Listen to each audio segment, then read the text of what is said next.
Pogradeci konsiderohet sot një nga qytetet turistike që është zhvilluar në mënyrë të natyrshme, duke ruajtur identitetin dhe ritmin e vet urban. Por ndërsa turizmi rritet, shtohen edhe shqetësimet për mënyrën se si po zhvillohet qyteti. Sipas ekspertit të planifikimit urban Sajmir Kristo, presioni ndërtimeve private, veçanërisht në qendër, mund të rrezikojë situatën urbane dhe karakterin që e bën Pogradecin të veçantë.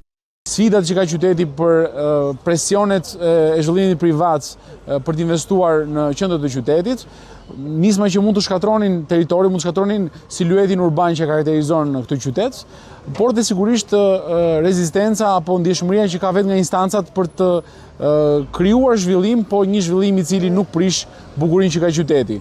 Në këtë kuadër, Kristo me studentë arkitekturës dhe ekspert të fushës pritet që në Pogradec të zhvillojë edhe një seri laboratorësh studimi, të cilët do të analizojnë territorin dhe do të propozojnë ide të reja për planifikimin urban. Nisma synon të ofrojë projekte konkrete, por edhe të hap një debat më të gjerë për mënyrën se si duhet të ndërtohet e ardhmja e Pogradecit mes zhvillimit masiv dhe ruajtjes së identitetit të tij.